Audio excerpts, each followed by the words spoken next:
Elden Dogs is a proud member of the Hair of the Dogcast Network. To get bonus episodes of this show, as well as access to many other amazing perks, check out patreon.com/Hair of the Dogcast. And make sure to check out our new podcast, Zombie Dogs, which covers the Resident Evil franchise. Thanks for listening, and enjoy the show.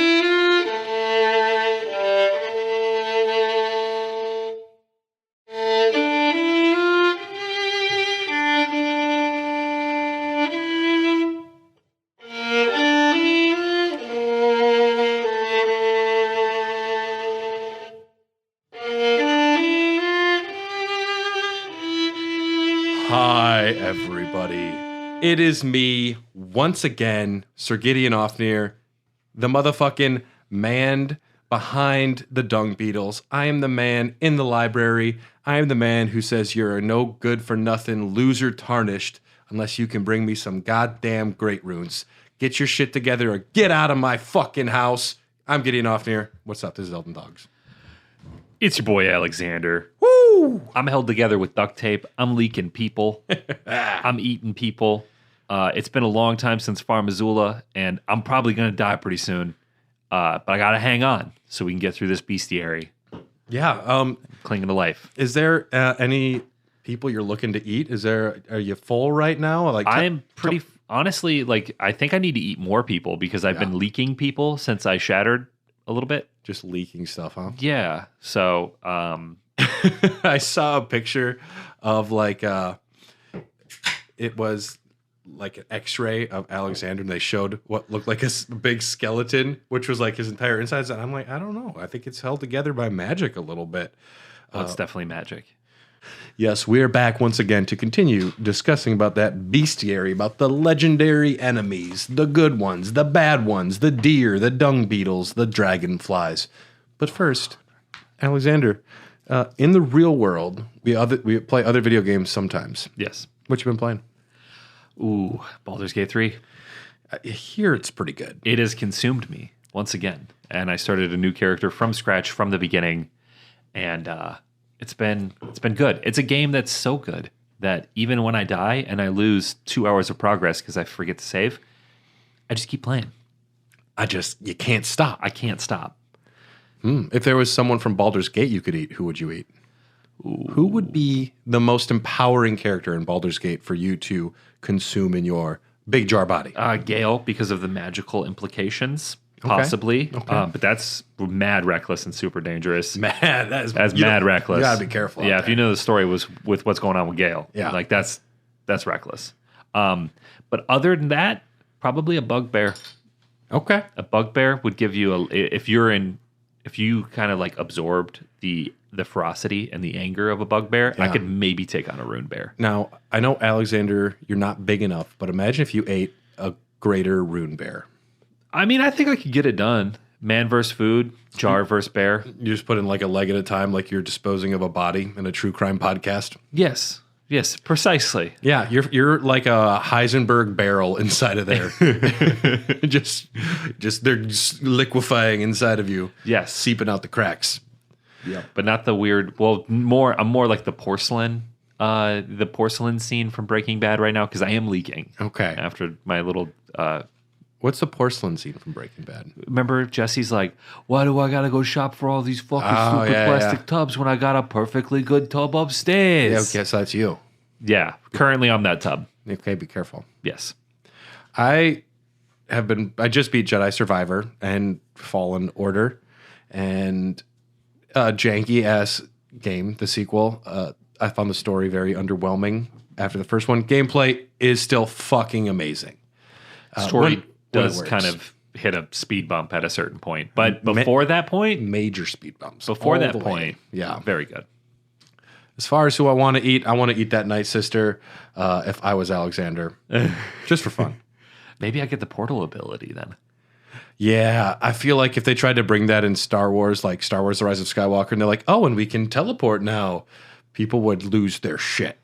But I guess I don't know if they were fucking around with that in the TV show beforehand. Maybe, I don't know. Midichlorians will fix it. They're the powerhouse of the cell anyway. They're the fireflies of this world. They're the fireflies of the cell. Yeah. So yes, we've pulled back the curtains. We are actually real human people. If you've been listening this whole time thinking the podcast was taking place in the lands between, we apologize. But yes, this is Elden Dogs, and we are going back into the Bestiary, Part 2. Yes. Join us, won't you? And our first little friends we're going to talk about are the Guardians. Now, the Guardians kind of look like what my wife looks like in a plant store because they're just plants coming everywhere off of their body. Yes. That's what she's carrying to purchase. But the Guardians, they're always around minor Erd trees. I do like these people. Now, they are warriors who eternally watch and protect the Erd tree and its offspring.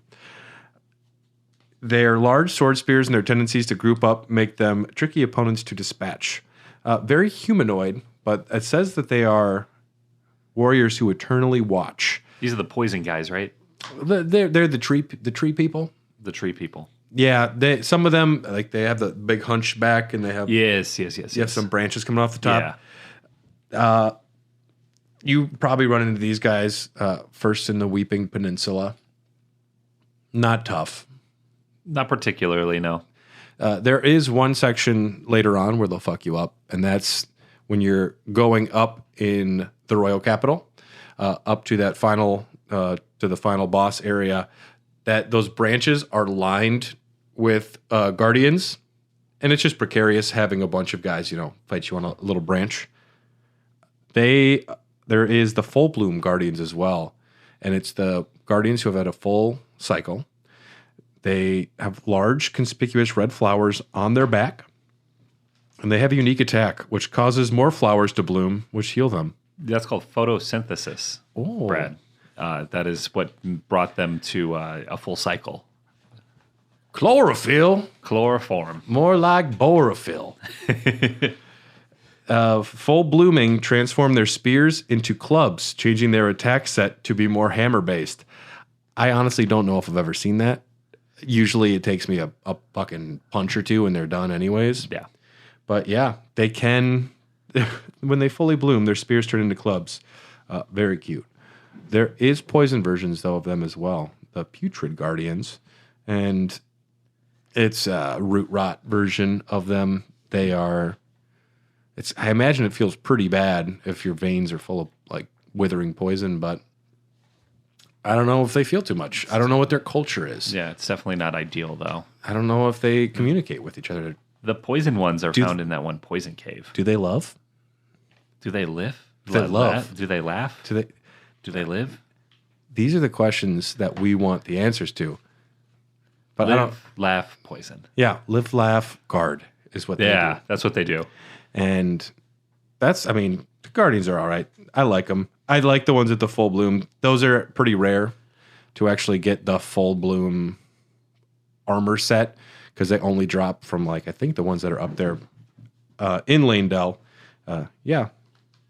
Little cuties is what I call them. Little cuties? Yeah, little cuties, like a little orange. I call them speed bumps because I'm just trying to get to the tree and they are in my way. Out of the way. You're just grabbing them by the head and just pushing them out. Yeah. Yep. That's essentially what I'm doing. Yeah. I will bloom at you. All right. Oh, get out of here, nerd. Someone's angry. Up next, we got the Erd Tree avatars, which are can you call them bosses or mini bosses? Their heads look like vaginas. We'll call them bosses then. Okay. Kind of. Maybe. They're bosses. I was just thinking about what their heads look like. They do kind of have a very what is the word? There's phallic shape, and then what's the vaginal shape? That's what you would say instead of phallic. That's a phallic object. Well, that's a vaginal object. We were watching Violent Night the other night. Have you seen it with David Harbour? I have not. I saw a little bit at your party on mute. You should watch it. It looked great. At one point, the little girl's talking to Santa, and she's like, kick him in the ass. And he's like, no, you can't say that. You're on the nice list. She's like, butthole? He's like, that's borderline. And she's like, anus? And he's like, technically. Vaginal? Yeah. They have... a very feminine... They have a nice set of lips. There you go. Yeah. That's the way to say it. That's the way. That's culturally, that's PC. Yeah. That's politically correct how to say it. Technically, you're right. So they got these big old elephant ears and fur face, and they are... They got these big elephant skin flaps that hang like a sleeve of a wizard's robe. They are guardians of the minor erd trees that you'll find pepper throughout the map there. Yeah. You wrote lore, weapons from Final Fantasy VII? Yeah. What does that mean?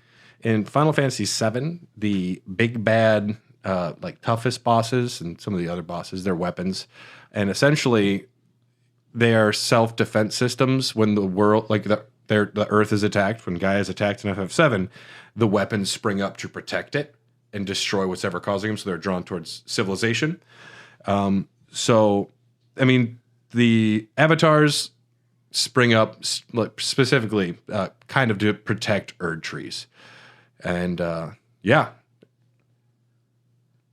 Okay. Yeah, that's why I put that down. Okay.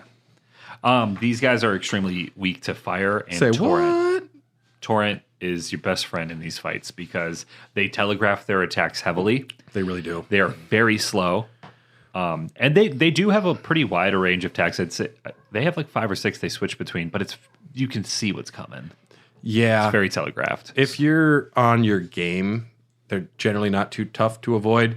Go in there, get a few shots in, and get the fuck out. Yeah, being able to just pepper them with glintstone pebbles from a top torrent with a never-ending supply of flasks is just Brad's making it rain right now. You're just making it rain with them pebbles. Yep, I made it rain. I made it hail. I do like their sick butt slam. That one, they'll close the distance on you fast. Yeah, but that's when it's like Shane O'Mac from coast to coast. Yeah, absolutely. We're recording a WrestleMania episode after this, so Very excited. I got it. Yeah, we're warming up. Yeah. And I don't care what they say. You know how you don't have to hold circle to keep sprinting on torrent?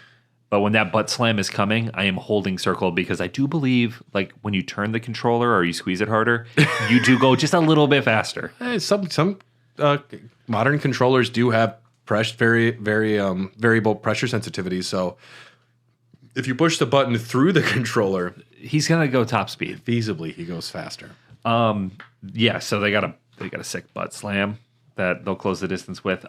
They are located all over the map. We got Weeping Peninsula, both the southwest and the northeast of Liurnia, Royal Capital, Deep Root Depths, and the mountaintop east location is you got the mitosis where it'll split in two. A unique attack, and share a health bar though. Which is nice. Yes, because the game has enough difficulty. We don't need two health bars. What is this? The Godskin duo? Well, I don't need that. Yeah. No, those should share. I wish they shared it. I wish they didn't have a health bar. I wish they were gone. Yeah. Honestly, they add nothing. They add nothing but pain and misery to a game that has already tortured me. I don't like it. Not a fan. Yeah. These guys are. Yeah. How many runes do they drop? Do you know? Are they? I don't know offhand. I wish more. But when you defeat them, you do get aspects for your wondrous physics. Yeah, you can mix new things. And you mentioned like the boss locations. There are also some non-boss variants. Like there's one at the Halig Tree. Which it's like, what are you doing here? Well, it telegraphs that the Halig Tree is an offshoot of the Erd Tree. Potentially, we know Mikola was trying to grow an Erd Tree, and if this is on the main feed, because if this is on Patreon, you know that we're recording this in December of 2023. If this is on the main feed, it might be almost summer. And if that's true, I really hope we've played through the DLC at this point. Yes. But I don't know. Rumor has it, though, there was a new rumor that from a controller advertisement for like this new ultra badass controller, there's like an Elden Ring version. They're like, going to release in February to coincide with the DLC. And it got quickly deleted after they posted it. I feel like February's too soon, though. We would have gotten at least a little snippet of something. They announced the DLC at like 2 a.m. on a Wednesday, though. That's true. They can do whatever the fuck they want. It's like Hayao Miyazaki just shadow drop an entire film. I've been working on, like, I've made a movie in 10 years. Sorry, it's in theaters now. It's nice when you get that big because that's like how Eminem does it now. He just drops albums. I haven't whenever seen. He feels like I haven't seen anything from them since that Santa commercial. Eminem. Yeah, he did a Santa commercial with the red one and the yellow one, and they say they do exist, and then the yellow one goes Santa. Oh, I get what you're doing. You're making a joke about the candy. Who were you talking about? Marshall Mathers. Ah, He has the spaghetti business. The spaghetti sauce his business. His mom's Getty. I'd like to try it. I wouldn't. He puked it up. Well, it's a product you can buy now. Mom's spaghetti. Mom's spaghetti sauce. I mean, if he didn't jump on it, somebody else was gonna. Yeah. Erdtree Guardians. Erdtree Avatar. I like these. I do too. They are, especially when you beat one early on, if you don't fight that dragon that is in Limgrave first and you run into one of these guys first, it's a good way to show you that Torrent is very useful in battle. When you don't have Torrent, like at the Elphael Halig Tree one, it's much more difficult. Yes. Yes. You need the speed, you need the distance. The Putrid Avatar. These guys can fuck right off. These are the other variants in Caelid, Dragon Barrow, Snowfield, and the Halig Tree. Behave identically, but they inflict Scarlet Rot with their attacks. They're more weak to fire, thankfully, but generally healthier and stronger than normal variants, and their butt slams are rotten. Dude, they call that dropping ass. They will drop ass everywhere on you. And just, you're going to need to bring some extra protection for that. The Ulcerated Tree Spirit. Now, this is a much maligned boss. I also said that the Putrid Avatar could fuck right off. The Ulcerated Tree Spirit can literally fuck itself and then fuck off. Yes. I don't have as much hatred towards them as some people. There is one, the Fringe Folk Hero's Grave. That's, I believe, no, which one is that? Which is the one by the Volcano Manor? I'm thinking of the War Dead Catacombs, the Putrid Tree Spirit. The one by the Volcano Manor is the Fringe Folk Hero's Grave. That one fucked me up hardcore. They're so big that it's hard to read what they're doing. And they come out of nowhere sometimes. Like that one just sprouts up as you're coming up on the tree. Yeah, if anything, what I don't like about them is their animation of how they move around a battlefield. It feels kind of too lightweight. It seems like they move around without a lot of consequence. I wish they felt more wet. I wish they felt more heavy because they're up on one side and they swoop around everywhere. Then they slam down. They seem to not have a lot of weight. Without any distance, they are, I would say, impossible to read. Now, would you rather fight one rune bear size ulcerated tree spirit sized rune bear or 10 rune bear sized ulcerated tree spirits? I'll take just the one-on-one fight. The 10. So you want a rune bear that is the size of an ulcerated tree spirit. You'd rather have one of those instead of 10 mini ulcerated tree spirits. Oh, no, I'll take the 10 minis. I read that backwards. Yeah, it was hard for me to say. Yeah. No, I'd take the 10 mini ulcerated tree spirits. Because then, being that small, you could maybe see how they're moving a little bit better. I'd like them more if they were smaller. Because I spend so much fucking time running away from things in this game that I'm not particularly looking at how they're telegraphing their moves. And when you're just one giant, swarmy fucking leaf in the wind, yeah, like, how am I supposed to tell what's coming? And then you just fuck my shit up, and I get angry. What is the name of the bad guy from Monsters, Inc.? The little salamander, slithery guy. What is his name? Well, whoever he is, that's how he moves. When he like gets up high and he like arcs before an attack, I feel like he looks like him. They have two phases. Phase 1 is tackles, slams, bites, and holy breath. Phase 2, they start doing area attacks with holy explosions, more aggressive. All are weak to fire. Randall Boggs. Randall. It's Randall Boggs. Yeah. Yep. Sounds like a baseball player. Positioning yourself below the left arm seems to be the safest bet. How do you know where the left arm is? They're one squiggly mass. Who is... It's like, go to the left arm on the tornado. I'm like, well, it's a tornado. It's like when people tell me there's stage right and stage left. I'm like, are you looking at the stage? Am I pretending I'm on the stage looking at you? I always get it backwards. Well, no matter which way I choose, it's the wrong way. Yes. Yeah. When I go to enough shows, sometimes I flip-flop it, and I'm always wrong. So I think it's something people make up to make fun of me. You could just say audience left or audience right. Well, no, but then it's... Yeah, but then which...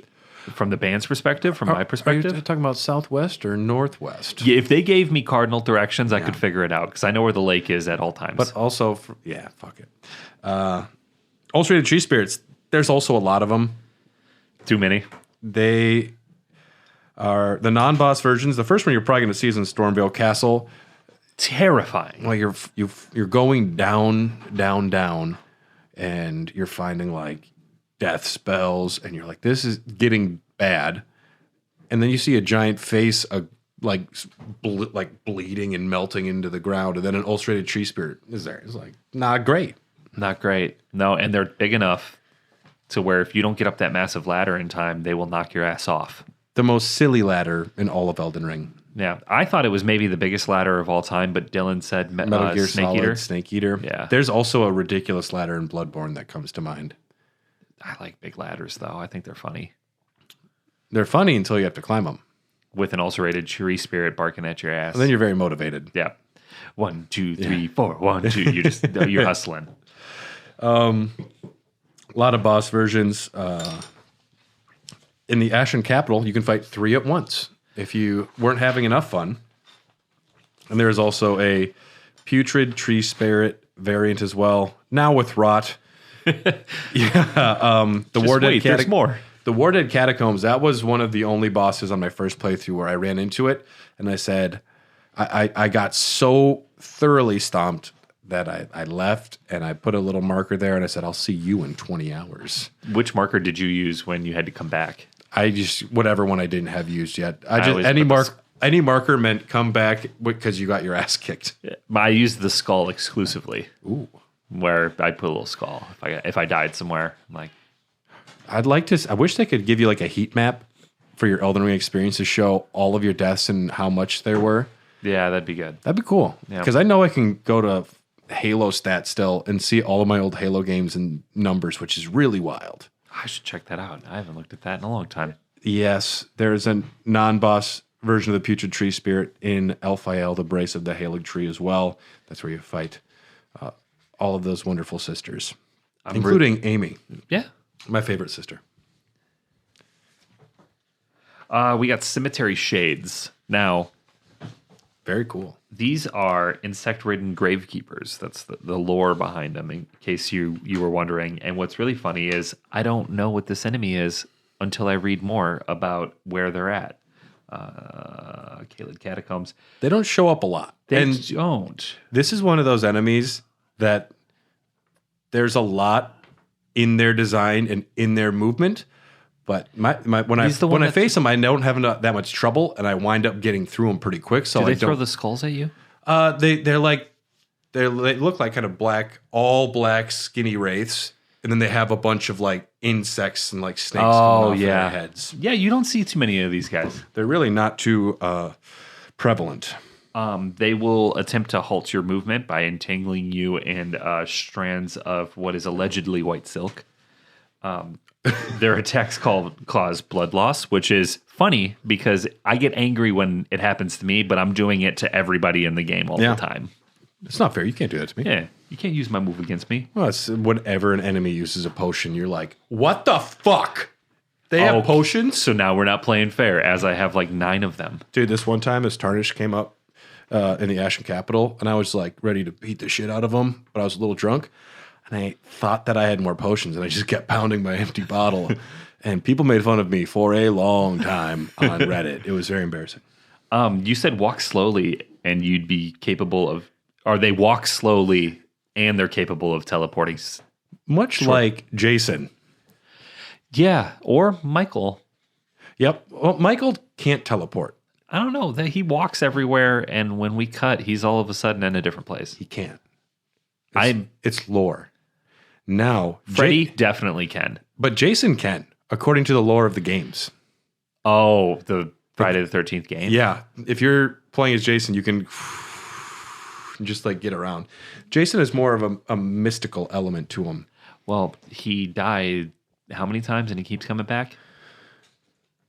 So that makes sense. I think he technically died twice. He drowned. He didn't die there. If he died, he wouldn't be alive. It just made him real ugly. He was ugly before. Oh, so the water didn't do that. I think, well, Like they brought him up and they're like, I shouldn't say he was ugly before. That's like killing baby Hitler. Hitler wasn't bad when he was a baby. And if Jason, maybe he was ugly, but if he was treated with love and respect, he probably wouldn't have become a monster. he would have just been an ugly adult. He would have. It's cold-blooded. I mean, it's true though. He wouldn't have been a monster. He just would have been an unfortunate-looking grown man. With hopefully a great personality. But he didn't. Yeah. But he does die officially, I think, in 3. And then he gets brought back to life for 6 or 5. Takes a little jaunt to New York City and outer space. He gets killed in New York City, but then he was technically dead, and then they bring him back in outer space. Sorry, Cemetery Shades. Yes, so Cemetery Shades and Jason Voorhees, a lot in common there. Walk slowly.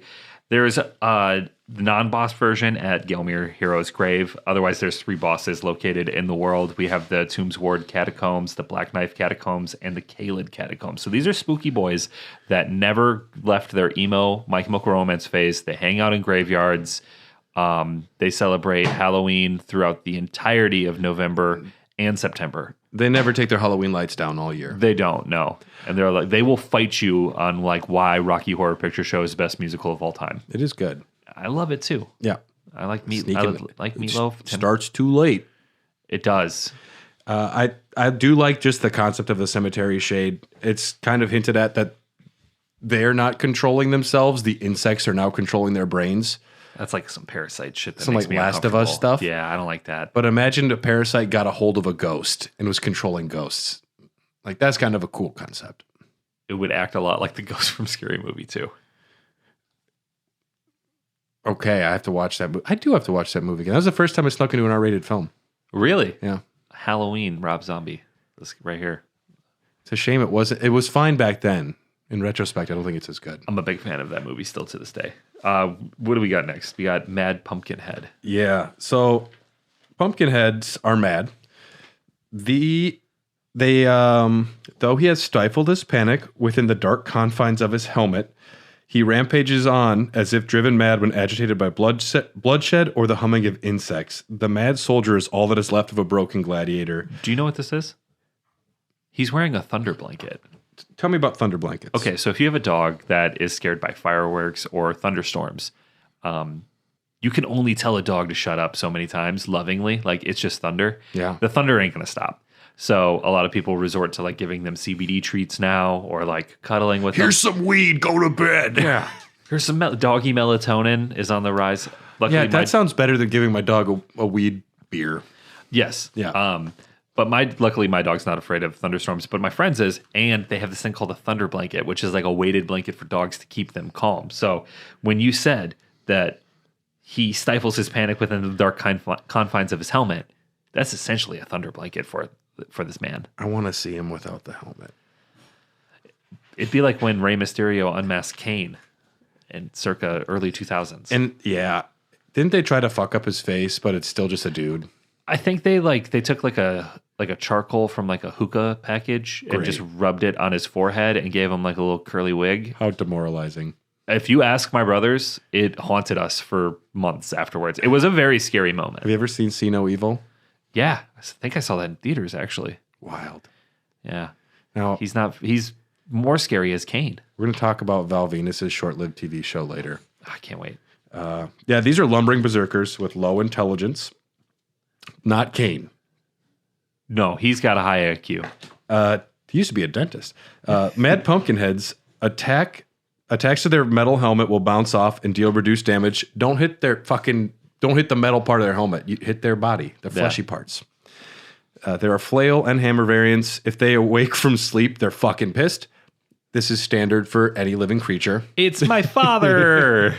If you hear the click of that chair, the recliner, you fucked up. Oh, shit.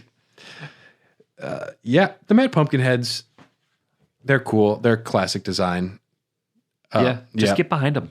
Sneak up. There's one that's the first one that I remember running into was Weeping Peninsula and Castle Morn. And first time I attacked him because he's an enemy. And then the second time I realized I could just walk past and not fuck with him. And then I said, good boy. Yeah. I kept walking. I think mine was the one outside of Heights Castle. When you go to clear it out, there's one standing right outside there. Yeah. And I didn't see him right away because there's also like isn't there a seed that you can pick up right there? Yeah. And I saw that seed. Yeah, I think I saw that first, so I made a beeline. Yeah. And then I woke up, or I caught the aggro of Pumpkinhead, and I was not prepared. Is that a horror franchise, Pumpkinhead? You know, I know it's a beer by Shipyard that comes out in the fall time in Florida, which is fantastic. Okay. And they also have Applehead in the summertime. That sounds less.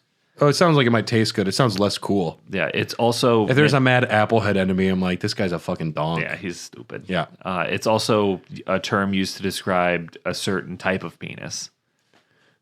Okay. Yes, you can fight two of them at once in the Caelid ruins. There's some mad pumpkin heads out in the wild, but some are bosses. What's our next family of enemies we have here? The Misbegotten. Yeah. I personally love these guys. They are wonderful, and I think that not only are they misbegotten, but I think that they're misunderstood. They are. Now, were these... Okay, so these are the guys from Castle Morn, correct? The flying bits? That's the first place you see them. Are they the slaves there? They were treated as slaves, and they had a revolt, rightfully so. Yes. They are subjugated because they look different, because they say, like the regular citizens, the fucking regular. I sound like a horrible racist. The citizens of the lands between just subjugate them because they say that they were tainted by the crucible. I'm like, they look cool. If I could fly, I'd rather fly. Yeah, why not? Yeah. The Misbegotten are held to be punished for making contact with the crucible, and from birth they are treated as slaves or worse, which is, like we just covered, not good. Worse, sex slaves. That's someone's fucking. I didn't know that. Well, what's bad. worse than this? They're out there, but what's worse than slave? There's really nothing, man. That's like you don't have any free will. Coffee tables? That would also suck. Yeah, that would suck. Yeah. If somebody paid me enough, I'd be a coffee table. There's an OnlyFans. As long as there was like good benefits. There's not. And a union. The coffee table union. You're blowing your back out real quick. It depends on what they use me for. If they're going to put your feet on. They're going to put their feet on you. I back out of this immediately. Oh yeah, let's see some pronunciations here, Alexander. They are a race of chimeric humanoids with various combinations of bestial appendages. Boom! Nailed it.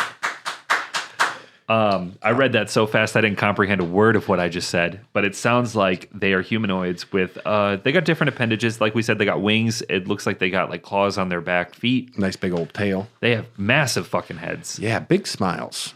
Big creepy smiles. Yeah. They look like a creepypasta personified. Yeah, there's forget the name. There's a horror movie that came out this year with Homelander, and there's something that kind of reminds me of a Misbegotten in that. I've seen the image. I haven't seen the movie, but I know what you're talking about. Definitely see the movie. Yeah.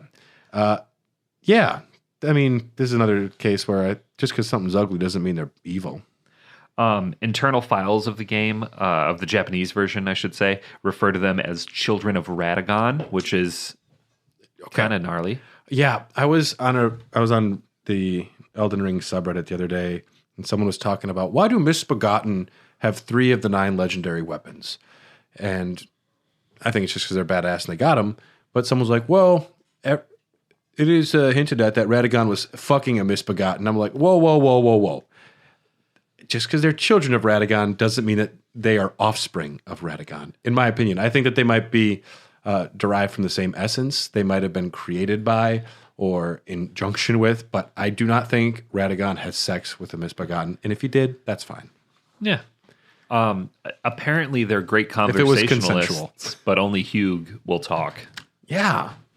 That bums me out. Yeah. The English version of the game, though, did refer to Radagon as well, calling them Radagon Chimera. Yeah.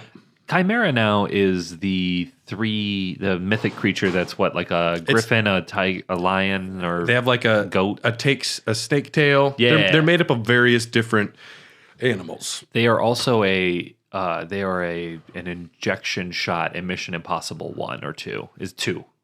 It's called the Chimera. The worst Mission Impossible. I don't know. That's him climbing up the mountain, and he throws the When was sunglasses. the last time you watched it? When did it come out? Trust me. Trust me. It is hard to watch. John, so that's the same 90s. director as Face Off, and not in a good way. No. No, definitely not one of the best Mission Impossibles, but those are misbegotten. They have a really good, interesting storyline with how Castle Morn works. They're fun enemies. If you don't have any ranged ability at all, like if you're really running like a sword and shield kind of build, and you get the ones that fly and don't come down, they can be a real pain in the ass. Are you talking about the Winged Misbegotten? Yes. One of our variants? Is that our next Bestiary entry? Well, the Winged Misbegotten are aerial versions of the Misbegotten, same strengths and weaknesses. They like attacking from mid-range and with bows. Pretty much anywhere you find Misbegotten, there will also be the Winged Misbegotten. They're cool. Definitely knock them down. I was a big pothead when I played the game the first time, and I just threw fire pots at him a whole bunch because I only had so many flasks for my magic. You weren't focusing on magic for that build I kind of shoehorned it in at the end. because you realized it was better. Yeah. Yeah.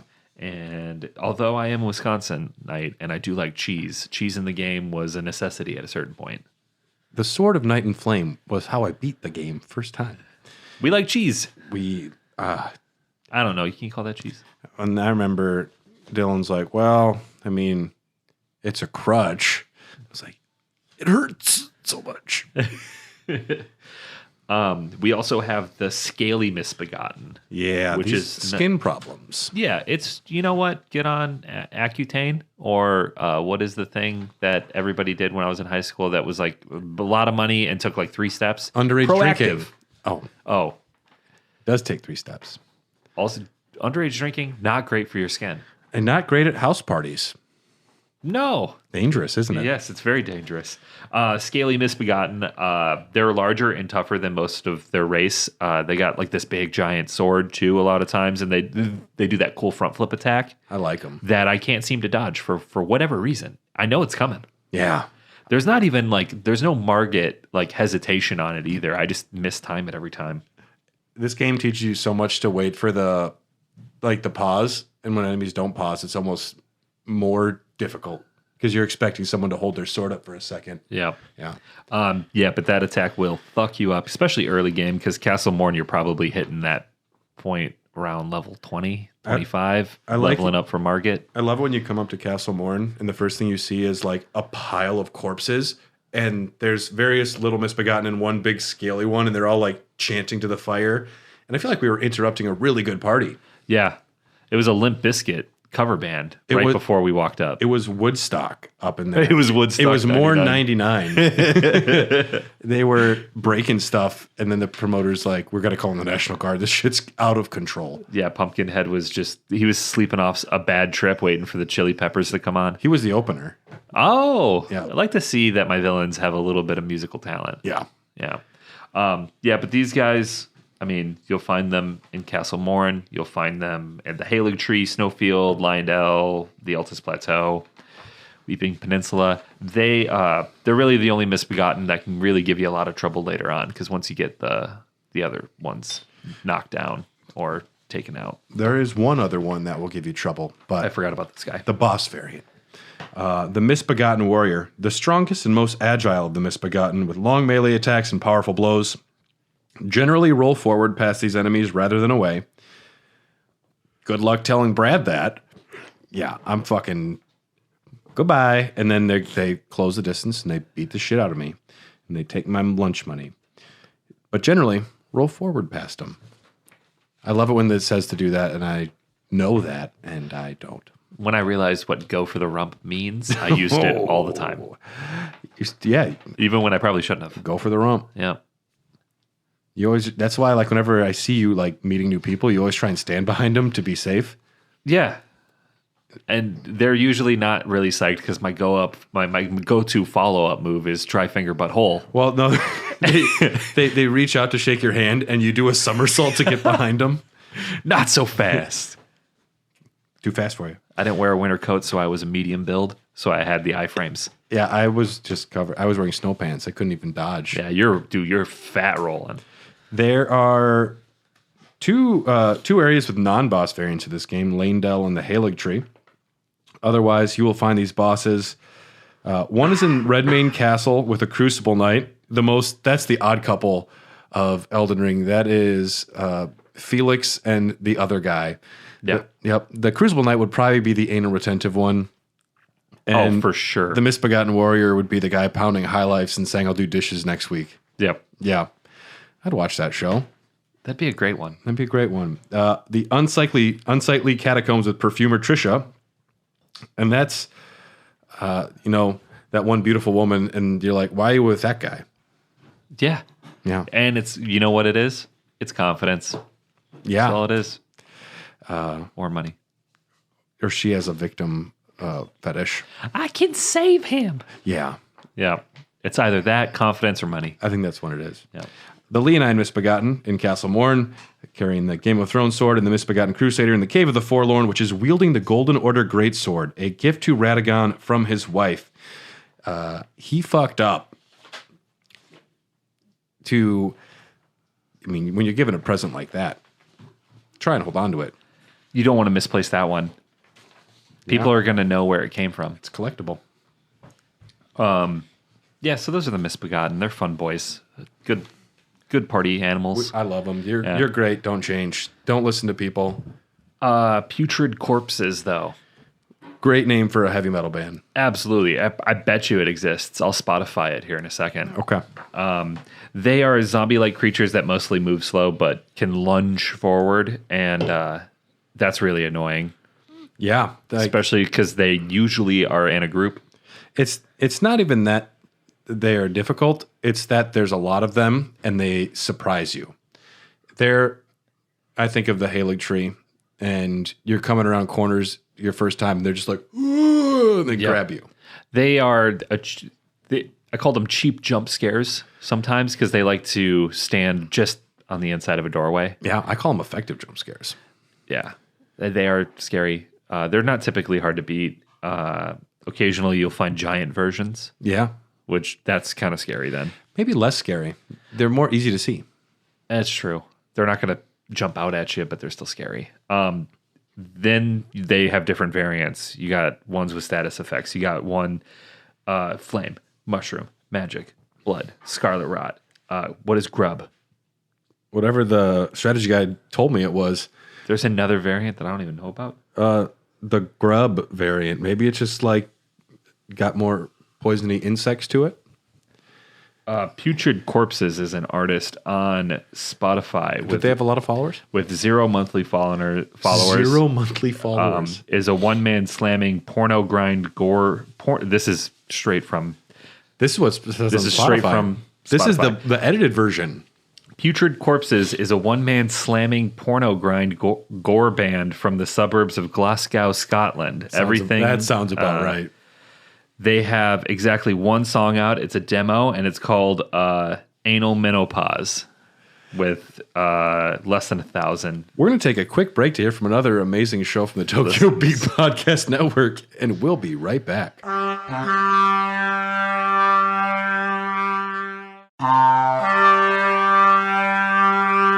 Hey, everybody, and we're back. We hope you didn't listen to Anal Menopause from Putrid Corpse, but if you did, we apologize. We do not support the thoughts or views expressed in that song. I didn't even know what he was saying, but what is porno grind gore core? If you have to ask, you will never know.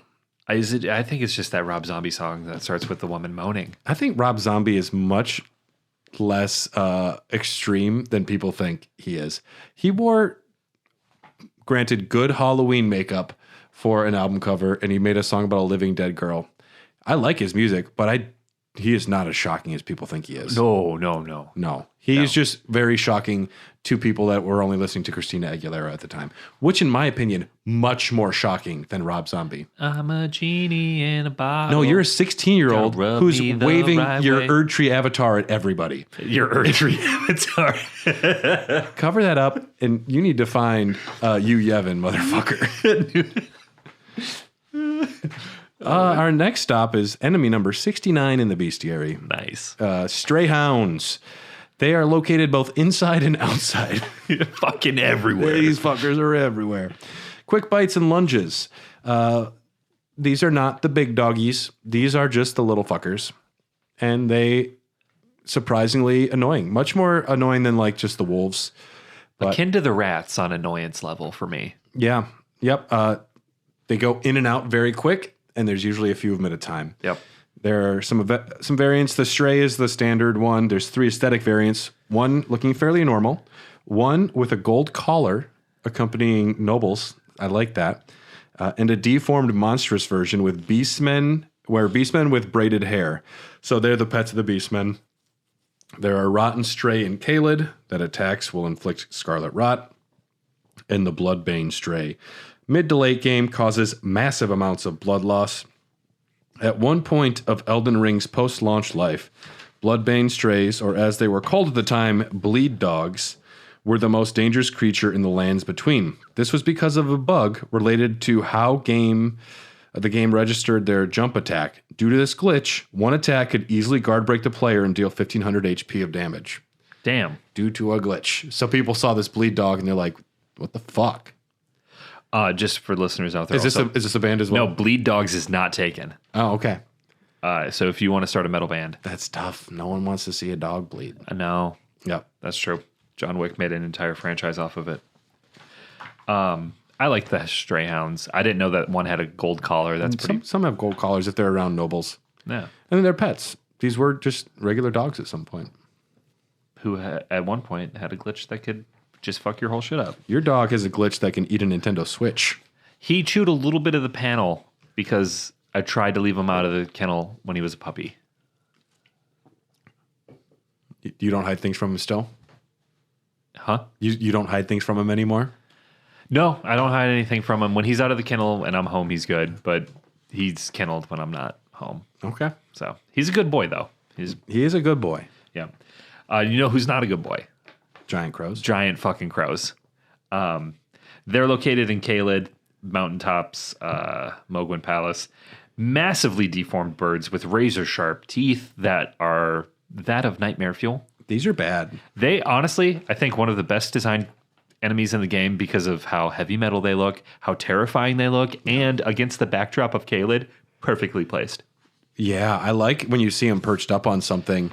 So ominous. There's that one spot where you get the sword of Saint Trina, and like 3 crows descend on you when you're like, you think you're like, okay, I could definitely sneak in here. I think there's no one's around. Oh my god! It's Ace Ventura when he goes into the Bat Cave and he's just throwing the torch. He's throwing his sacred relic, everything he's got. Yeah. Yeah. They are actually scary. No lie. They are actually scary. It is an enemy that actually scares me.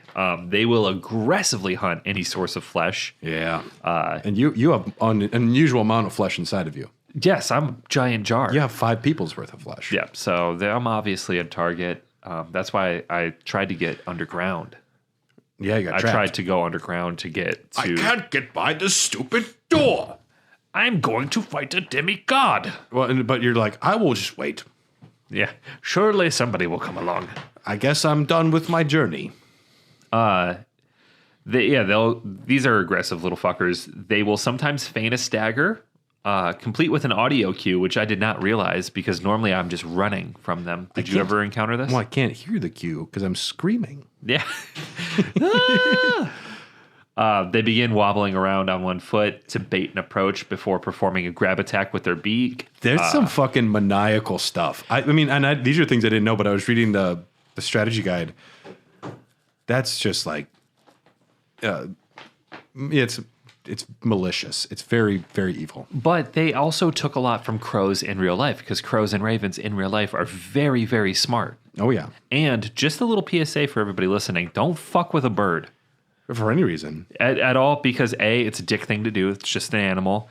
I've been pooped on by a pigeon, and I didn't try to kill the pigeon. I've seen Home Alone 2. You don't fuck with pigeons. No. But birds, especially ravens and crows, they can remember human faces. That's weird. So if you wrong a bird, and it is a giant crow, it will know who you are. It can find you. Yeah. And it does have a particular set of skills that will eat you.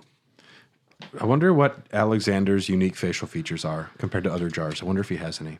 Well, I think For him personally, for He's me, charismatic. Great Yeah. dance moves, but I don't know about... fantastic dance moves. Yeah. But also, I'm a giant fucking jar that's walking around, and so there's not many of us You're laughing. anymore. I'm like, oh, just give me a hit on the rump. My rump. Yeah, no, they know who I am. They got a couple variants. Alexander is the fucking Kool-Aid man at parties. That dude just kicks himself through a door. He's like, I'm here to fucking rage. Yeah, and if anybody disagrees, you get in my belly. I just saw Alexander pour 10 beers into the top of his head. That dude fucking parties. Yeah. If he had a TikTok account, I would follow him. He probably does some wild shit on there. I don't know if he does, maybe. What do you know about the Bloodbane giant crow? As if they needed to be worse. These are the horrible monsters in the Mogwin Palace area. So they do an attack. They'll fall down to the ground, and then they just surge forward massive distance, like just shaking their head back and forth. It's scary. It's really hard to avoid, and you will shit your pants the first time you see it. They are weak to blood loss, and having an unsheath ability just on any katana in the game doesn't have to be Moonglow or Moonveil. My bad. I fixed it. I love Moonglow. Listen to them. Don't listen to Putrid Corpse. Listen to Moonglow. Isaac, again, played. He's playing with them now. Yeah. Social sick. But I had a beer with him on the couch last night at a party where I was the second oldest person. Did you go around interviewing people that looked old? Like, oh, and how old are you? I did find another man who recognized the 90s or could remember the 90s. They remembered the Rugrats and they were still babies. Yeah. The majority of people that I was with last night were not alive when 9/11 happened. I'll just put it that way. It was very real. But if you have the unsheath ability, it comes standard on the samurai character. When they do that little attack at you, if you're braced for it already, you can beat it if you time it right. And they are weak to blood loss anyway. There's only one good part in Predators 2010. And it's Adrian Brody? Is that the Adrian Brody one? And yeah, he wasn't the good part, but there's a Japanese, I think Yakuza. He fights. He's the only one that kills a predator one-on-one, just like without any tricks. Samurai sword just fucking does a move like unsheath. Very cool. Well, Topher Grace was not the cool part of that film. But Topher Grace is in that movie? Yes. He's the best part of Spider-Man 3. But he's just silly. Yeah. Those are giant crows, though. Well, if you like giants, you're in luck because there's also giant doggos. Now, they're located in Caelid and the mountaintops. And wouldn't you know it, they're huge canines with disproportionate limbs, making them kind of look like a T-Rex. I thought they were. Yeah. Honestly, I'll take these guys over the crows. Yeah. Yep. They're definitely more predictable. I mean, they're still fucking monsters. Weak to slash and fire. There are lots of variants. The giant dog is the standard. Can have different fur colors, much like real pups. So we got brindle. We got white. We got cream. We got yellow. We got chocolate. We got exposed rib cage. Yes. We have decaying. No one will adopt him. It's because he's got a violent nature. And a rib cage showing. Razor tooth, which are white and furry. These will howl to alert of your presence. Snitches. It's fucking snitches. Who do you? Now, there are red-eyed variants. These are much more aggressive, and you cannot use the beast repellent torch. So here you are, thinking you've got it all figured out. Your life is put together, and you hold the torch up, and it just charges you, and you fucked up. There are also red-eyed razor tooth versions, and then there's one cutie at Gowry's Shack, and it sports a dog collar. This one also has a unique scarlet rot attack. Because they need that. Because they can be pets too. And like we said on our episode of the mountaintops, I think that the dogs and the crows up there might have been pets of the giants because to them... It's a normal-sized animal. Not normal. It'd be like a puppy the size of a beer can to them. That's true. But I'd have a puppy that size. I guess you can get dogs that small, like teacup Pomeranians or whatever the fuck they call them. That's a rat. Yeah. I know somebody who had a teacup dog that was like 5 pounds fully grown, and the amount of times that I like almost killed that dog by stepping on them because they run around your feet. Yeah. It's an unnecessary sense of stress. I saw a video on Reddit of the world's shortest woman. Oh, I just saw that too. And she's walking through like an office, and the person she's walking with is holding her hand, and I was like, but also I might have not seen her, so it's That's good to true. have somebody hold her hand, and then he's like picking her up and he just holds her, which also I get. I mean, if she wants to be eye level with people, Yeah, I mean, if it's someone you trust. and something that's probably happened to you your entire life because of your size. Yeah. Probably a little bit of a comfort thing to be on eye level. On the other hand, you have Hasbulla, that little tiny guy that's associated with the UFC. Also associated with memes is what I mostly know him for. Yes, but he gained popular fame through the UFC. Yeah, Mike Tyson didn't know that he was. That's what I was going to say. Yeah. He didn't know that he was a grown man. He thought he was a child, so he treated him like one, and it is a very awkward video. I'm cringing right now thinking about it. Well, can't cringe at Century Stones. Can't do much with them. No, they're primarily near Everjails and some crypts. They look like Super Mario Brother caterpillar guys, kind of. Like the cacti. Yeah, the cacti that you could eat. They're not hostile, but they'll explode. They are the definition in this game of fuck around and find out, because you could just breeze right by them and they won't fuck with you. But if the moment you have any sort of aggro towards them, they'll let you know. The exploding ones, if you get close to them, they will explode due to your proximity. But it is what it is. These guys, there's not even a lot of lore known about them. They're just usually around Everjails. They kind of just hang out. They seem related to the imps and the stone golems. They are, rocks somehow imbued with life, created by a civilization long ago we don't have a lot of understanding on. Don't bother them. They're all right. Yeah. Yeah. I kill them. I attacked one once to see what would happen. And I didn't lose any sleep over it. They're still just rocks. You know what I do lose sleep over, though? These little fuckers? These little fuckers. The imps. Now, they are all over everywhere inside of dark caverns. Wherever you feel safe, they are actually in the corner is where they're located. In fact, listener, there's one behind you right now, probably. Yeah. No, they are. Look up in the corner. Look at your back seat. Yeah. There he is. They are everywhere. And they're small golems animated by magic. They're known as ambushing blood-lost bastards in my household. Unique. They have a unique weakness to crystal darts. This is great. Did not know that. It sends them haywire and they'll attack other things nearby.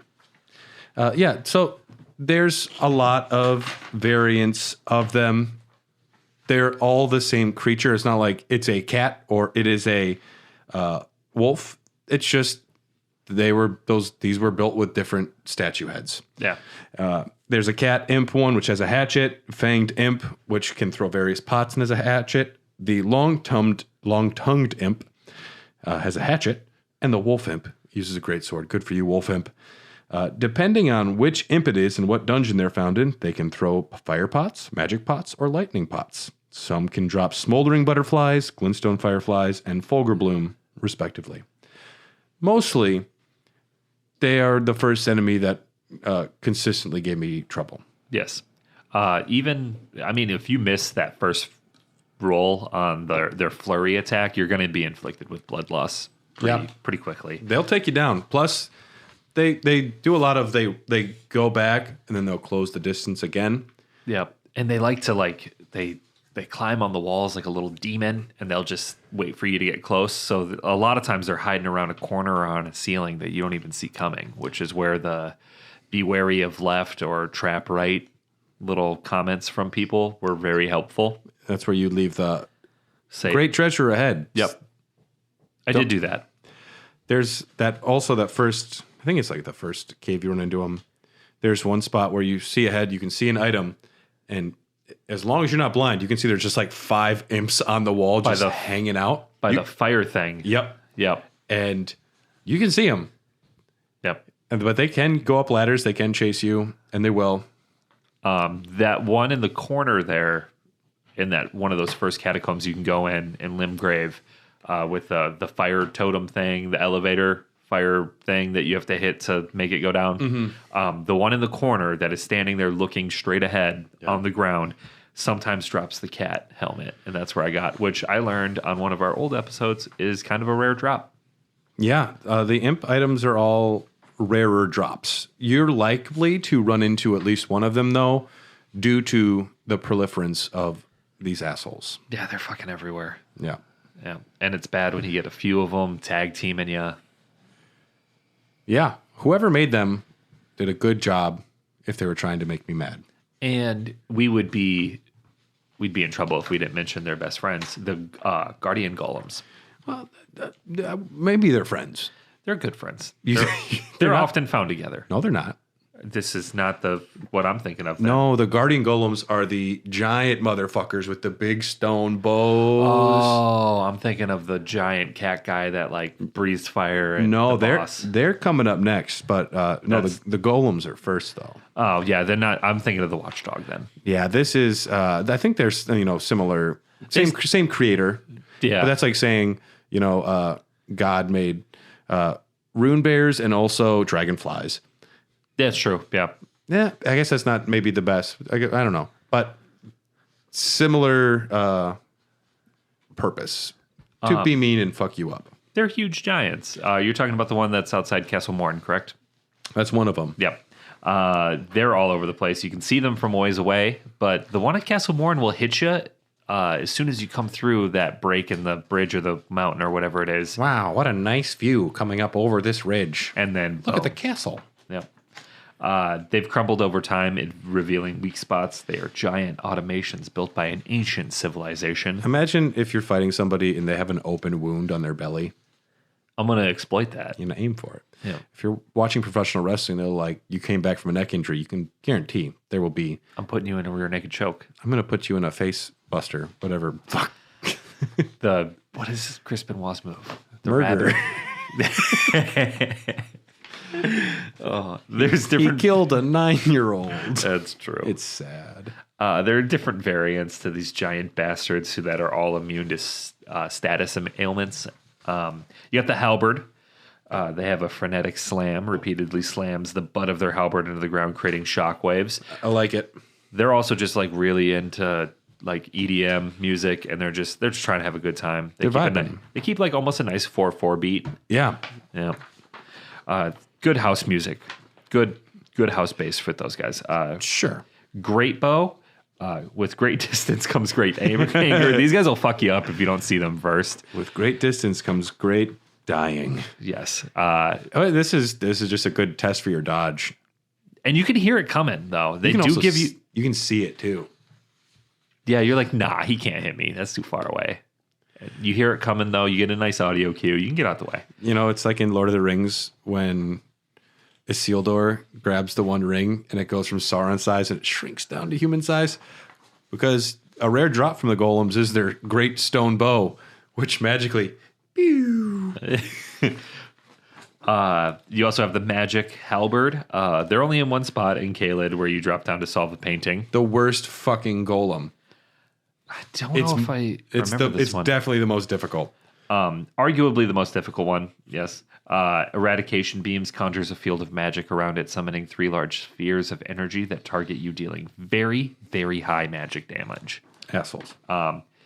Yeah, you got a boss one, the Guardian Golem at the High Road Cave in Limgrave, but these guys are giant. You can typically see them before they are a problem. The Great Bow guys will give you a hard time, though, especially if you're admiring the beautiful vistas that are painted. Eyes on the prize. Yes. Yeah. Then now we can move on to the best friends of the imps. Yes, the Lesser Burial Watchdog and the Erdtree Burial Watchdog. These are, they look like just like a sitting cat statue or a sitting dog statue. And they're one of the first bosses you're likely to run into. And they seem like they're going to... My first time, they did fuck me up.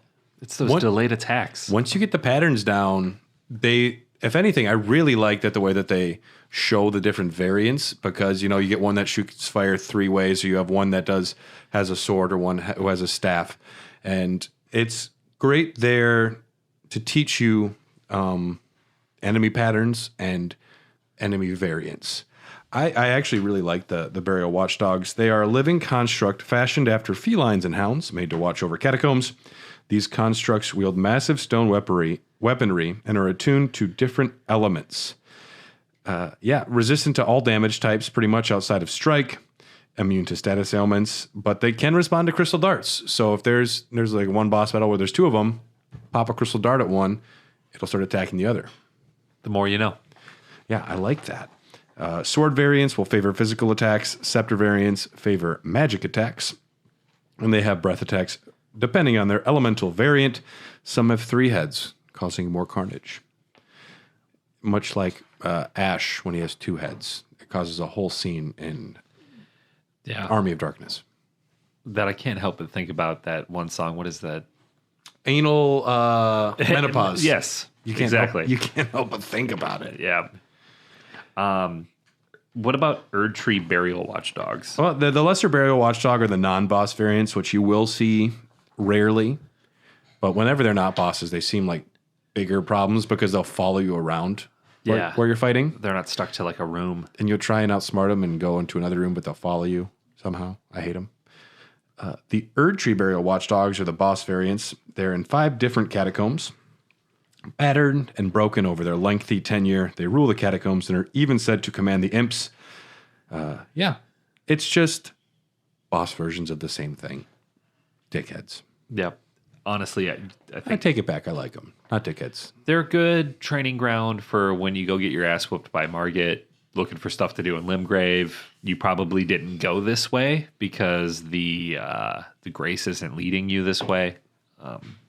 I definitely made it all the way to Margit and then got my ass whooped and was like, oh, I should probably go level up, and discovered that I missed an entire portion of Limgrave heading to the northwest there past your little golden knight friend that you should never fight. Sentinel. Yes. He's cool. Next up, we got, and I'm going to look up the name on Spotify for these guys, the Rot Disciples. That's a good name, too. That's a good one. I think it'd be more interesting. What's the worst name for a band out of Elden Ring enemies?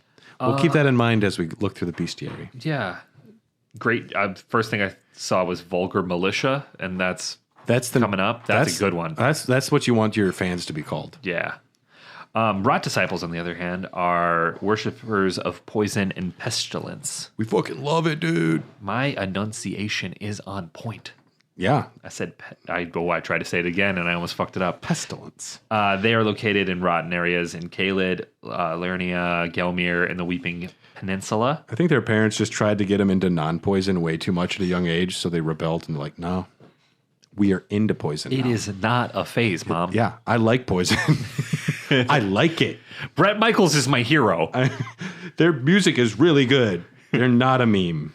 He's not bald under the bandana. It's just a fashion statement. I can't even name a poison song. Hold on, give me a second. Grand Theft Auto Vice City is all I can think of. They got one in Guitar Hero that I'll think of in just a second here. It's like Girls, Girls, Girls? Every rose has its thorn. That's Guns N' Roses. No, that's Poison. That's Guns N' Roses. No, that's Poison. That's Guns N' Roses. It's the song. It's a song about a prostitute. It's still Guns N' Roses. No, it's Poison. I guarantee you. Okay, keep talking about the Rot Disciples. Rot Disciples. They're worshippers of Brett Michaels and Pestilence. At long range, they will bombard you. I hate to say I'm very wrong. Did you look it up? Yeah. My mom is a big Poison fan. I'm not. I'm more of a Motley Crue kind of guy. There's a flower song from Guns N' Roses, right? Yeah. I think it's off of their double album. Guns N' Roses. Whatever. Rot Disciples. Honestly, I think Axl Rose was kind of a Rot Disciple because he was a shithead. I was thinking of Axl Rose. Yeah. I mean, he another bandana wearing shithead. Oh, Brett Michaels. Now I see him. Yeah, the Rock of Love. Sure. Yeah, where he found true love and totally did not make a woman get his name tattooed on her lower back and then disqualify her in the same episode. I liked Flavor of Love. Or was it the neck? Brett Michaels had made a woman tattoo his name on her body and then eliminated her from the show in the same episode. I mean, if I was Brett Michaels and a woman did that, I'd immediately lose respect for him. Like, wow, you'd really do that? Pass. Okay. Yeah. So he was playing the long con there. Well, he was just seeing if someone was stupid enough to do it, and he knew immediately, I don't want no part of that shit. That's true. Yeah. Crazy. Yeah, these Rot Disciples, variants are all functionally the same with resistance differences between poison and rot. They got some pretty baller mushroom caps. Yeah. There's some hats that you could wear. You could find them at Lids this holiday season. Also, Spencer's. Yeah, Spencer's is more appropriate of where you'll probably find those. Yeah. These are the guys that I was thinking of earlier when we were talking about poison. The Brett Michaels? Yes. Okay. This is what I was thinking of. These guys don't really give me that much trouble. I don't know. There are actually people who are, create creatures of rot that are more deservedly. So I'm like, these guys are just aping on it. Like, we really like what you're doing, so we're just going to follow you.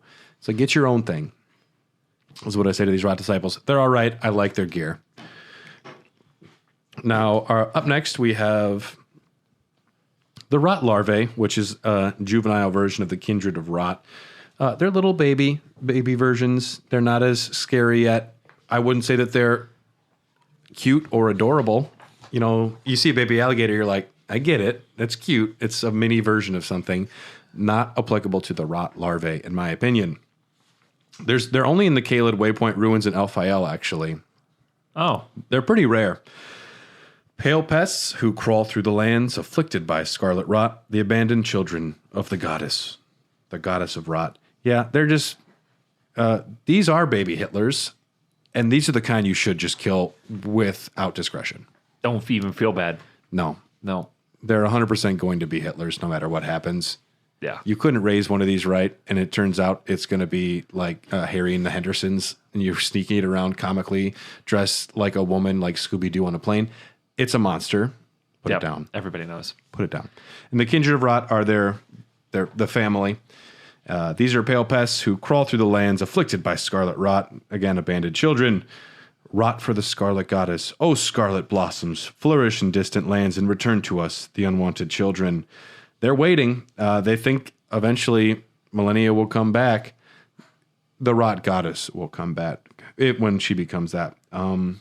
Their reverence for all things toxic grant them the same power as the Kindred of Rot's Exaltation Talisman, boosting their attack damage when either they or you are afflicted by poison or rot. The first time you see them will be when you get teleported into the cave, when you go down and you open the treasure chest and all of a sudden you're in hell. Yep. And they're going to be sending 50 homing missiles at you. I almost started over. You're going to wind up there again anyways. Yeah. Well, that was when I was still in, I have to kill everything mode. And then I realized that, like Forrest Gump, I can run real fast. And also, when things come back, it makes you know you don't have to kill everything. Yeah. Yeah, because they're going to come back. They're weak to fire. The pest threads we mentioned. Physical type, homing projectiles with directional tracking. There is a boss variant, the Kindred of Rot Duo. Yeah, it's just there's two of them. They don't have anything unique other than that. I'm glad that this next enemy fell to you, Alexander. Yeah, it's a great jar warrior. And they are great.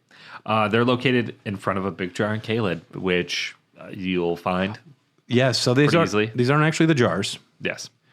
But these are the warriors that will... The great jar's like, prove it, bitch. Yeah. Yeah. Earn your stripes. Yep. Online is randomized set. What does that mean? So much like how when you hug Fia and that stores your data to be used later in that boss battle with her, these are... I don't even know if they figured out where this gets selected, but these are people's character data, and then they are summoned into your world by the Great Jar. Oh. Yeah, that's why you'll see things that don't look like maybe logical builds sometimes, but it's because somebody was wearing and using that, and that data was grabbed and put there by the Great Jar Warrior. By the Great Jar. Offline, you can get a mage with a long thrusting sword. Otherwise, you can get a warrior with a fast sword and a buckler, or a strength build using a great mace. I think the mace is what I ran into. But that's if you're offline, though. So you would run into all of these if you're playing offline, because these are the three you run into. I was offline for a very long time at the beginning of my play. Yeah. I didn't get online until after Stormvale. Maybe even after I was offline for a while because I was like, I don't need no hints. I go back and forth on whether or not it's better or worse. Yeah, I also had massive internet problems too at the time, and but those are the Great Jar Warriors. They're on the up and coming. They're up and coming. Yeah, they're not quite. They're not great jars, but they're all right. They're jars. No, they're not. They could be someday, one day, hopefully. Now, this is the Vulgar Militia up next, number 81. Tyler is on the Spotify search. Is it a rock? Is it a metal band or is it a Elden Ring enemy? Now, these cute little fuckers, mostly in Caelid, the Forbidden Lands, and certain dungeons, in the lands between, the small were scorned, and so they formed their Vulgar Militia as a means to make a living, albeit an ignominy.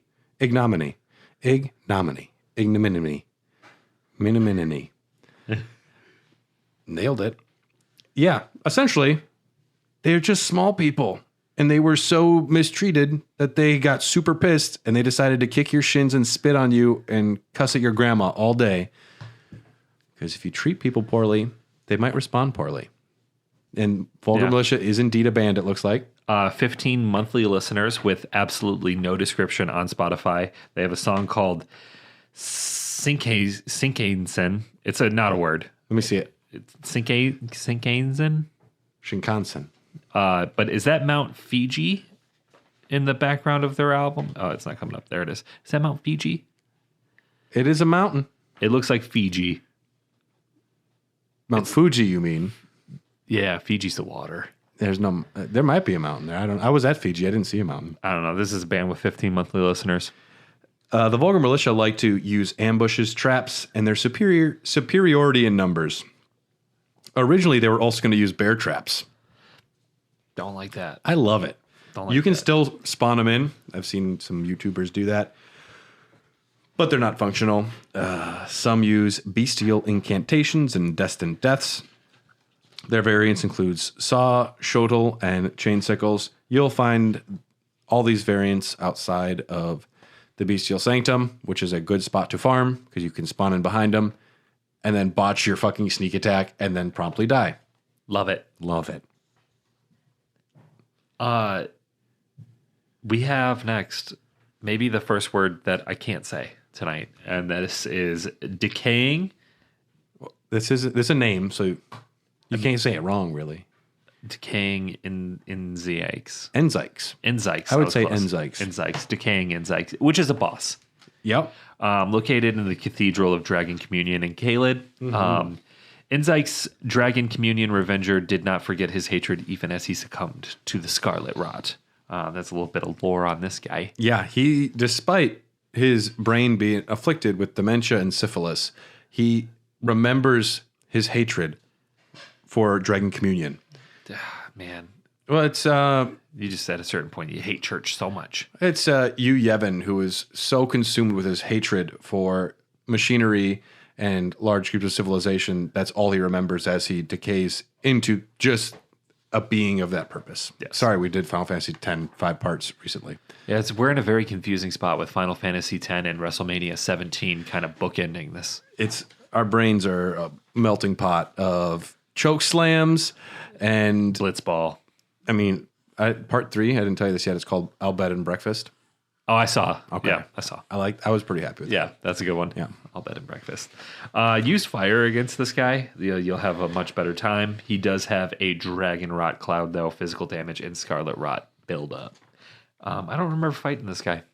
Yeah, he's outside the Cathedral of Dragon Communion. He's a big rot dragon. I don't remember fighting him. I respect him so much, I almost don't want to fight him. If it was a dragon, I probably saw it and walked away. Our next friend is Commander O'Neill. Wait, what about 83? Just kidding. It's Elder Dragon Grail. That was for the fans. That was, yeah. This big, beautiful mama is in the Dragon Barrow. She is known as the mother of all dragons, much like Daenerys Stormborn of House Targaryen, breaker of trains, freer of slaves, leader of the great Khalasar, and master of horribly rushed character development arc. Forgetter of Iron Fleets. There you go, yes. The Grail is so large and so old she can't even move anymore. Imagine going into someone's house, they're that old, and you just decide to attack their ankle for 10 minutes straight just to steal their money. I mean, And I did. Eventually, in a parallel universe, this was the fate for Gilbert Grape's mom. I've never seen that movie. It's a big woman. Okay. She has a hard time getting around. He wants to go up on a water tower? He does. And it's been a long time since I've seen it. Johnny Depp and Leonardo DiCaprio are in a movie together, and it should be more memorable. What's eating Gilbert Grape? A great jar, I tell you what. Hell yeah, Zing. That's who's eating Gilbert Grape. Yeah, Grail only awakens when you get close. She can't even attack. She just roars to summon her kin. Yeah, leave her alone. There's something I didn't know about this because I've never actually went and fought her up front. The children she summons, if you fight those children, the red-eyed dragons, that also lowers her health. She's got so much health. Yeah. The trick is, though, if you want to do it low level, bring a little blood loss weapon kit, Reduvia, and go to her ankle and just stab her in the ankle like fucking 1,000 times. Just prison shank the fuck out of that ankle. Prison shank the shit out of her back left ankle. And no one will attack you. And it's going to take a long time. And you're going to feel dumb. And you're going to feel bad. You're going to feel terrible. I mean, I almost feel like Grayola's put there as a means to get a boatload of runes at a low level to help with, if you want to speed run to get to a certain level early on in the game, which I've done with some builds. Yep. I don't feel good about it. Whatever.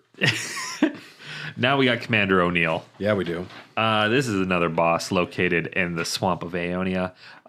Even after his lord was fled, Commander O'Neill continued to brandish his flag in the devastation of the rot-eaten field of battle. You were doing so good. The sole veteran who remembers that battle with pride. So that's given me major Confederate flag vibes.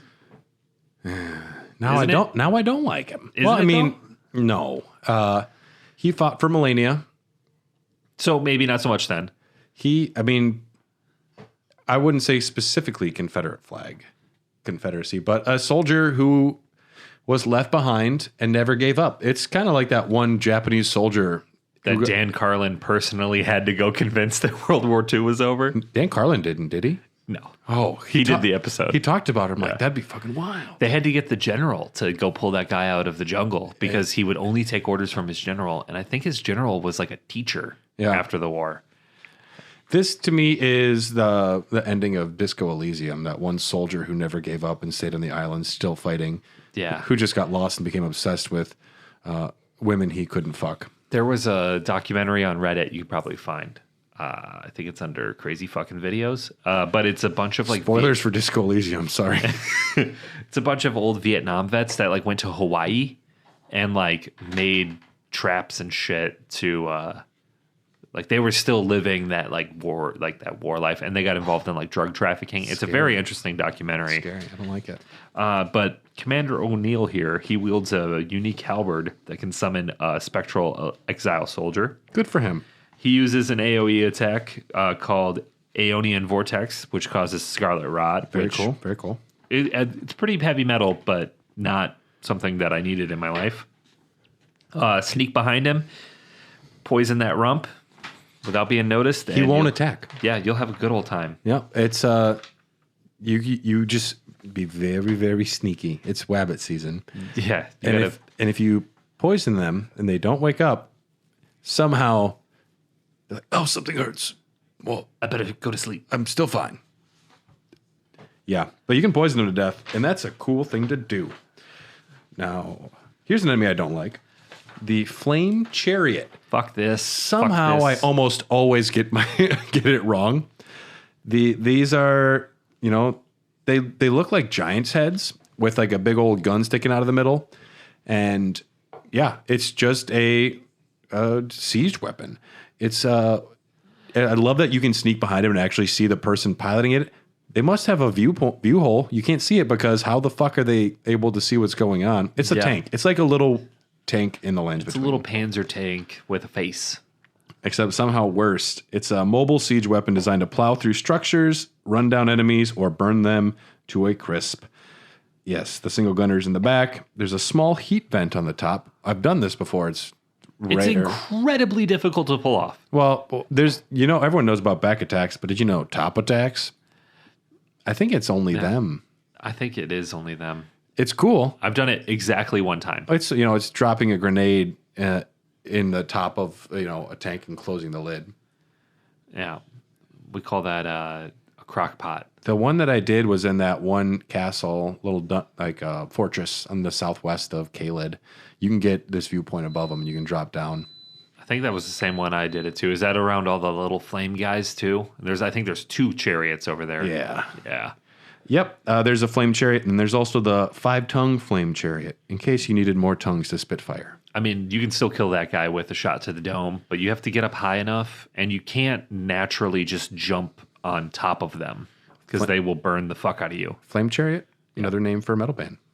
We can check. We can check. I'm not seeing it. It is available, folks. Yep, you can. There's chariots of fire by the flame. Now, we're going to get through the rest of Caelid quick. We have the Radahn foot soldiers. They're the foot soldiers. They're the bitch boys. Radahn neighborhoods, mostly fighting rot and tons of war. You usually find them screaming and running away in panic already. Yeah. Because they are in the land of giant crows, giant dogs, and everything else that desperately wants to kill them. Then you have the Radahn soldiers. Use fire or rot, but they're a step up from the foot soldiers. And they're just soldiers, but running away screaming. The Redmane Knights. You don't see a ton of them. They are the Knights of Radahn. Their red plumes is a symbol of Radahn's pedigree as Lord Radagon's son. The mane of the proud Red Lion. Yes, he is Radagon's son. He did also have a great fondness for Godfrey. I mean, any of the knights are always cool and more intimidating. Despite their defeat to Melania, they still uphold their honor and fight on.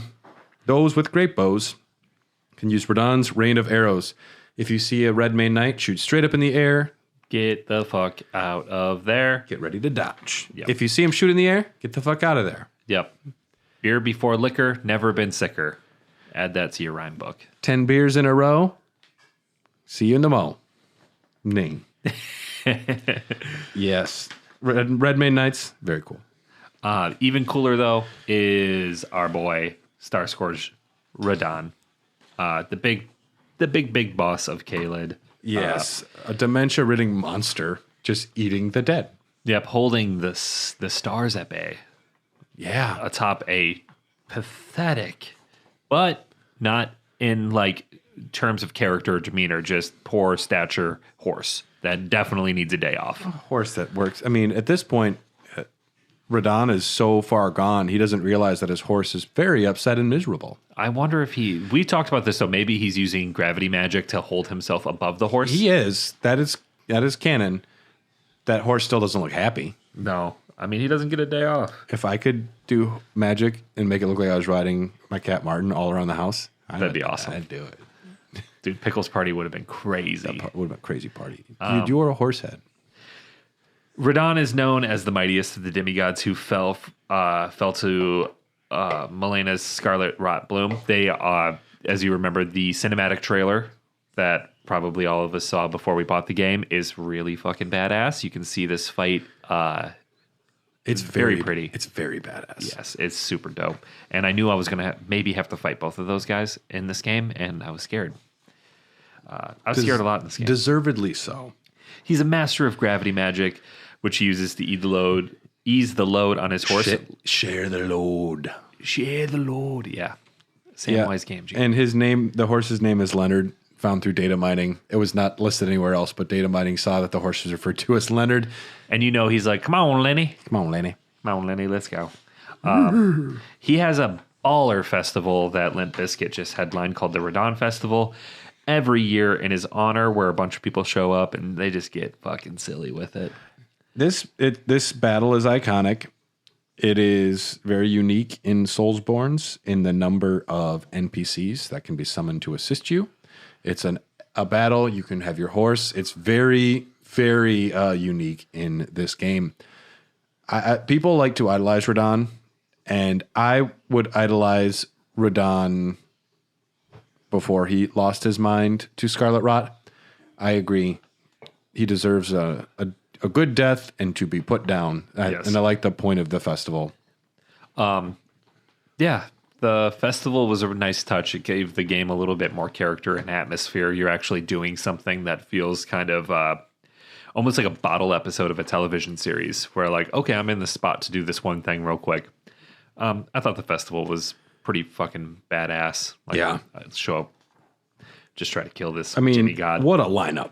We have Blythe, you, Patches, Great Horn Tragoth, good homie, Okina, kind of a dick. Yeah. Lionel, the Lionhearted, kind of redundant. Yeah.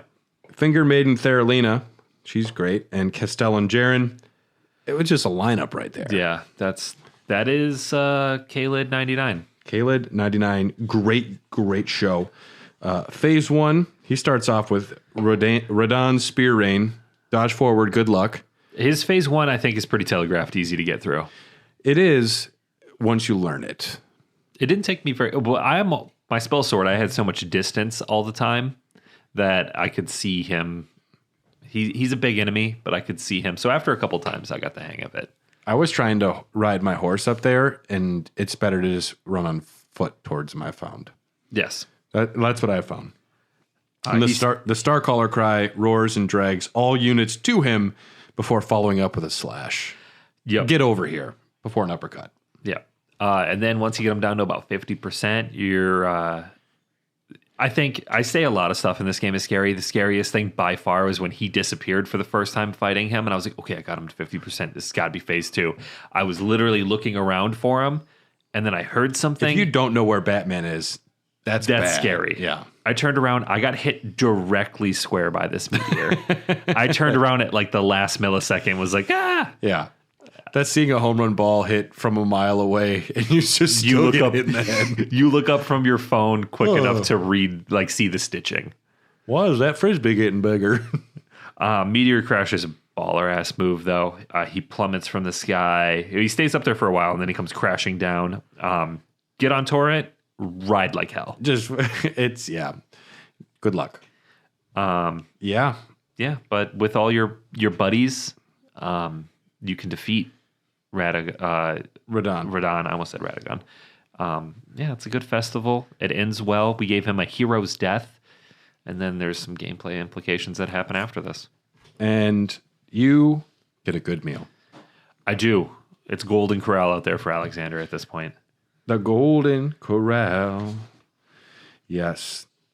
So, yes, thank you so much for joining us today on Elden Dogs. We are, of course, part of Hair the Dogcast. Make sure to check out, Raw Dogs, the Dogcast, Popcorn Dogs. We're excited to talk about WrestleMania next. And if this is on the main feed, check out our last Christmas episode because it will be amazing. If you want access to these episodes well in advance, check out patreon.com/Hair of the Dogcast. We would love to have you join us. There's a free trial if you're just curious, but we love putting in the work for this, and we care very much about our community and our fans and our content. So if you want to support us, if you're able to do that, we would very much appreciate it. And if you're not in a financial spot to do so, please, write a review or leave a like, tell your friends, however you can to support us. All of it is great, and all of it is super helpful.